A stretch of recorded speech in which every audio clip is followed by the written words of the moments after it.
स्वागत है आप सभी का आपके अपने यूट्यूब चैनल टेक सीख प्रो में।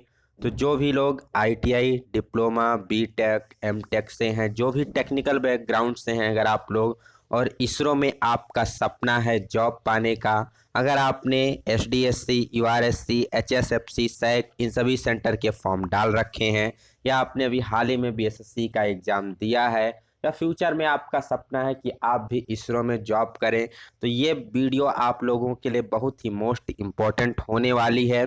इस वीडियो में हम बात करने वाले हैं इसरो के प्राइवेटाइजेशन को लेकर के कि क्या वास्तव में इसरो प्राइवेट होने जा रहा है, इसरो का निजीकरण हो रहा है, क्या क्या चीज़ें हैं वो हम बात करेंगे।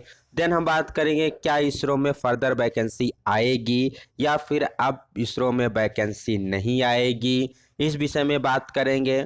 देन हमारा जो टॉपिक होगा मोस्ट इम्पॉर्टेंट इस वीडियो का वो कि Satish Dhawan space centre HSFC URSC SAC यहाँ पर जितने भी फॉर्म आप लोगों ने ऑलरेडी 2019-2020 में डाले हैं, इन सभी सेंटर के पेपर होंगे या नहीं होंगे, या इन सभी वैकेंसी को क्या कर दिया जाएगा, स्क्रैप्ड कर दिया जाएगा, कैंसिल कर दिया जाएगा। साथ ही साथ जिन्होंने BSSC Vikram Sarabhai space centre का पेपर दिया है, क्या ये वैकेंसी कंटिन्यू होगी या नहीं होगी, तो इन सभी मुद्दे पर हम इस वीडियो में बात करने वाले हैं। वीडियो को आप लोग अंत तक देखिएगा। अभी तक चैनल को सब्सक्राइब नहीं किए हैं तो चैनल को सब्सक्राइब करके बेल आइकन वाला बटन दबा लें। अगर आप इसरो से रिलेटेड इन्फॉर्मेशन चाहते हैं, इसरो की तैयारी कर रहे हैं, तो ये चैनल आप लोगों के लिए बहुत ही मोस्ट इम्पॉर्टेंट है। तो जैसा कि आप यहाँ पर एक न्यूज़पेपर की कटिंग देख पा रहे हैं, जो कि तिरुवनंतपुरम का लोकल न्यूज़पेपर है। ठीक इसमें क्या लिखा गया है, ISRO unit told to stop scientific technical man power intake. इसका मतलब क्या है, इन्होंने सीधा सीधा हेडिंग दिया है कि जो इसरो की यूनिट हैं उनको कहा गया है to stop scientific technical man power intake. जो भी रिक्रूटमेंट हो रही है, चाहे वो साइंटिफिक हो टेक्निकल हो, उस पर अभी क्या करना है, उनको स्टॉप लगाना है, रोक लगानी है। इसका मतलब क्या है, the order come in the light of space sector reform. ये बेसिकली नोटिस, ये न्यूज क्यों निकल के आ रही, क्योंकि इस समय स्पेस सेक्टर में क्या चल रहा है, रिफॉर्म होने वाला है स्पेस सेक्टर का, इसलिए इस प्रकार की न्यूज आप लोगों के सामने निकल के आ रही है। तो न्यूज क्या है देख लेते हैं। The Indian space research organisation has been directed to put on hold the recruitment of scientific and technical personnel until further order in the light of space sector reform indicated by the central government। Central government के द्वारा इसरो को यहाँ पर दिशा निर्देश दिया गया है कि जितनी भी फर्दर रिक्रूटमेंट हैं, ठीक, यहाँ पर जितनी भी रिक्रूटमेंट प्रोसेस हैं, उन सबको अभी टाइम बीइंग के लिए जब तक फर्दर ऑर्डर नहीं आते ऑफिस की तरफ से, तब तक सभी को क्या कर दिया जाए, स्टॉप कर दिया जाए, सभी वैकेंसी पर रोक लगा दी जाए। तो जो आपका सबसे पहला क्वेश्चन था कि क्या अब इसरो में वैकेंसी आएगी या नहीं आएगी, तो इसका उत्तर अगर हम पोलाइटली शब्दों में देखा जाए देना चाहें तो जब तक अभी फर्दर ऑर्डर नहीं आता, स्पेस सेक्टर का पूर्ण रूप से रिफॉर्म नहीं हो जाता, तब तक इसरो में किसी भी यूनिट में कोई भी वैकेंसी आने वाली नहीं है। जी हाँ, आप लोगों ने सही सुना। जब तक फर्दर सेंट्रल गवर्नमेंट के तरफ से टोटल यहाँ पर स्पेस सेंटर का मैटर सॉल्व नहीं होता, पूरी तरीके से स्पेस रिफॉर्म नहीं हो जाता, तब तक फर्दर ऑर्डर रिलीज नहीं होगा और तब तक यहाँ पर कोई भी साइंटिफिक टेक्निकल वैकेंसी आने वाली नहीं है। चाहे वो टेक्नीशियन हो, टेक्निकल असिस्टेंट हो, साइंटिफिक पोस्ट के लिए हो, कोई भी अभी फर्दर वैकेंसी आने वाली नहीं है। तो पहला चीज़ आपको क्लियर हो गया। ठीक, इन ये September 3 letter to the director to the various centre of ISRO, यहाँ पर बेसिकली 3 सितंबर को सेंट्रल गवर्नमेंट की तरफ से इसरो के सभी unit basically department of space को एक नोटिस जारी की गई थी इस सभी चीज़ों को लेकर के। यहाँ पर जो रिक्रूटमेंट होते थे बहुत सारे वेरियस मोड से होते थे, जिसमें कुछ डायरेक्ट रिक्रूटमेंट होते थे, कुछ इनडायरेक्ट होते थे, कुछ आपके नोटिफिकेशन के थ्रू होते थे, कुछ कॉन्ट्रैक्ट बेसिस होते थे, कुछ आईआईटी कॉलेज से रिक्रूटमेंट किए जाते थे। तो अभी जितने भी रिक्रूटमेंट हैं, जब तक फर्दर ऑर्डर्स नहीं आते तब तक उन पे क्या कर दिया गया है, रोक लगा दी गई है। ये चीज़ आपको क्लियर होना चाहिए, चाहे जो भी सेंटर हो, बीएसएससी हो, एलपीएससी हो, सैक हो, सभी सेंटर के लिए सेम यहाँ पर रूल फॉलो होने वाला है।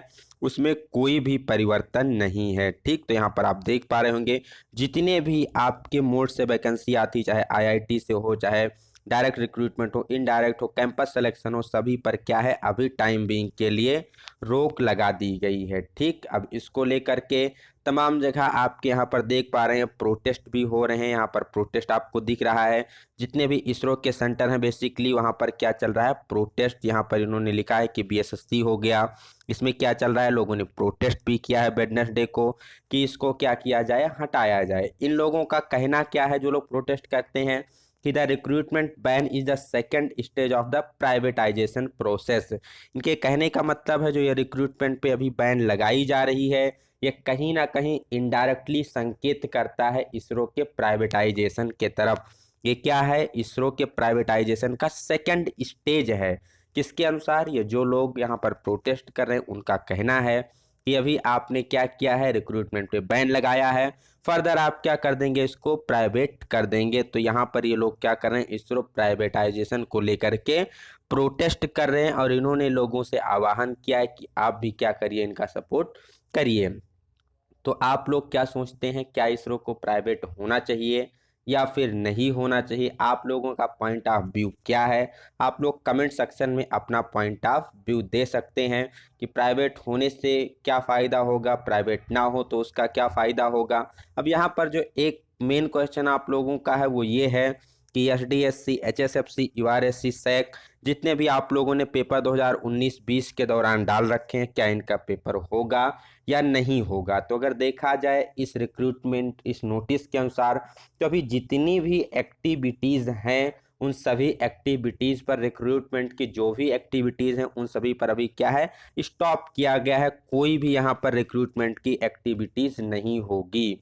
रिक्रूटमेंट एक्टिविटीज़ के अंदर आपका एग्ज़ाम भी आ जाता है, तो वैसे अभी एग्ज़ाम होने की तो संभावना नहीं है, लेकिन जितने भी आप लोगों ने ऑलरेडी पेपर डाल रखे हैं इस नोटिस का इन प्रीवियस वाली वैकेंसी पर कोई फ़र्क नहीं पड़ेगा। ये सभी वैकेंसी कभी ना कभी कंटिन्यू की जाएगी। जब भी आपका ये स्पेस सेंटर रिफॉर्म वगैरह का जब मैटर रिजॉल्व हो जाएगा तो जितने भी पेपर्स हैं ये सारे पेपर कंडक्ट करवाए जाएंगे जिनका ऑलरेडी रिक्रूटमेंट नोटिस जारी कर दिया गया है। तो आप लोगों के पास कह सकते हैं एक अंतिम मौका है। एक गाना है आप लोगों ने सुना होगा रामायण में, यही रात अंतिम यही रात भारी। तो आप लोगों के लिए जो ये पेपर है कह सकते हैं एक अंतिम मौका है इसरो में जॉब लेने का। तो आप लोग अपनी पूरी लगन और मेहनत के साथ लग जाइए अगर अभी तक आप लोग इन सारे एग्जाम की तैयारी नहीं कर रहे हैं, क्योंकि यदि एक बार किसी भी सेक्टर का प्राइवेटाइजेशन हो जाता है, निजीकरण हो जाता है, तो वहाँ पर परमानेंट वैकेंसी, अस्थायी रूप से वैकेंसी नहीं आती। फिर वहाँ पर जितने भी मैन पावर होंगे वो सब किस बेसिस पर आएंगे, तो वो सब कॉन्ट्रेक्चुअल बेसिस पर मैन पावर लिए जाते हैं और ऑलरेडी जो उनके पास परमानेंट उपलब्ध होते हैं वो उनको क्या करते हैं, मैनेज करते हैं। तो आप लोगों ने जिन भी सेंटर के फॉर्म डाल रखे हैं उसके लिए पूरी लगन और पूरी मेहनत के साथ लग जाइए, तैयारी जी तोड़ करिए। जब भी इसका पेपर हो आप अपना फुल एफर्ट दीजिए और लास्ट आप कह सकते हैं अपना एग्जाम इसरो का देने वाले हैं तो उसमें आप अपना सिलेक्शन सिक्योर करिए। ठीक, तो ये थी आज की वीडियो जिसमें आपको इम्पोर्टेंट इन्फॉर्मेशन दी गई। तो आप लोग अफवाहों पे ध्यान ना दें, अभी ये प्राइवेट नहीं हो रहा है। अभी क्या है, केवल एक स्पेस रिफॉर्म को लेकर नोटिस जारी की गई है गवर्नमेंट के तरफ से। ऐसा कोई नोटिस नहीं आया है कि इसरो क्या हो रहा है, अभी फुल प्राइवेट हो रहा है। तो आप लोग इन चीज़ों अफवाहों पर ध्यान नहीं देंगे। बस क्या है, अभी स्पेस सेंटर का रिफॉर्म चल रहा है तो कुछ समय के लिए इसरो में जो फर्दर वैकेंसीज हैं उस पर रोक लगा दी गई हैं। अभी कोई वैकेंसी आने वाली नहीं है, तो इसलिए आप लोग क्या करें, अपने एग्जाम को लेकर थोड़ा कंसंट्रेट हो जाएं और तैयारी को अपने इस चरम उत्कर्ष पर पहुंचाएं। तो मिलते हैं नेक्स्ट वीडियो में। Till then have a good day, best of luck, bye bye सभी को।